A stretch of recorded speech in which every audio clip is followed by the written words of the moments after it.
One of the places probably where we've taken feedback the most has been combat. We've heard a lot of feedback, positive and negative, on both of the previous games, and you have to look at both sides of that, and you have to look to see that people really like the responsiveness of Dragon Age 2, but they didn't like a lot of the other things, the encounter design, lack of a more tactical gameplay aspect, which they felt they had in Dragon Age Origins and lost. So now really what we have to look at is what's next. We're getting lots of focus on timing, lots of focus on when the player should be reacting to this and when there's an opening for the player to come in and just basically slaughter this guy from behind or something like that. Building on features like that, we end up getting that tactical party-based combat. I look at strategy and tactics as being a natural outgrowth of something that Dragon Age has delivered kind of in spades, and that I think can kind of be our unique thing, a thing that helps people get drawn, and that is the concept of the fully controlled party. Less and less games are doing it. You don't see it as often. Obviously there's some very cool Kickstarters bringing it back, which is great.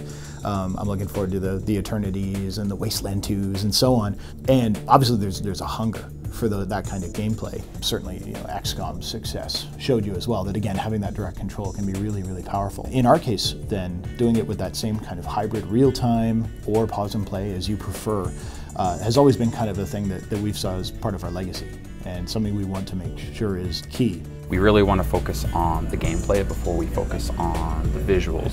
If you look at this character, he's got his weapons there, but you can tell he's definitely temp. The cool thing about him is we've actually got him fully integrated into the game. He's got all of his actions, he's got all of his gameplay that we're hoping to have, and this is where we iterate strongly on them. We try to ensure that the gameplay is solid, that the creature does everything we need him to do before we move on to the next step. I have some Venatori enemies inside here, which is one of our enemy factions. So this guardsman, he's our sort of more tanky enemy. He's got this massive shield in front of him, so sometimes the tactic is I want to wait for him to do an attack and then maybe get behind him, or see if I can outpace his turn rate and now I can get him. Or there are also various abilities that you can have as the player that can actually sort of counter this. So as an example, the warrior has an ability called Harpoon, which you basically launch out a harpoon and pull an enemy towards you. With him, you can't quite pull him towards you, but you can get him off balance and pull his shield forward. And now you've actually got him in a vulnerable state where you can start wailing on him. The creatures all have these reaction sets. We're able to create those mechanical differences where you're making different decisions based on who you're fighting. Maybe this guy is charged with electricity. Maybe I shouldn't throw something metal that's connected to a chain to him because that's actually going to be bad for me.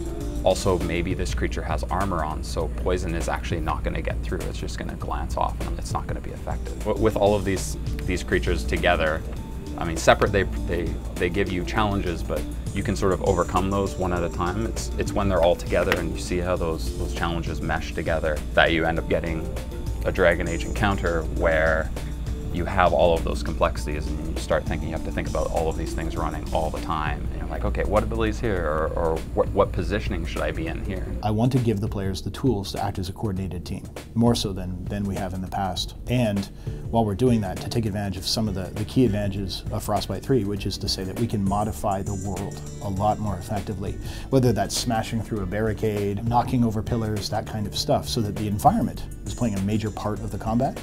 Then I think it allows players to think a lot more tactically, whether they're playing real time or pause and play. The fans are in for definitely a treat. We've got more creatures than we've had ever before, and they're going to be pretty awesome. Well, hopefully they like them. I hope. Some humility there. We've got lots of new mechanics. We've got brand new creatures that people haven't seen before. All of them are going through this process, so we're hoping to refine them and make sure that they make a very strong first showing.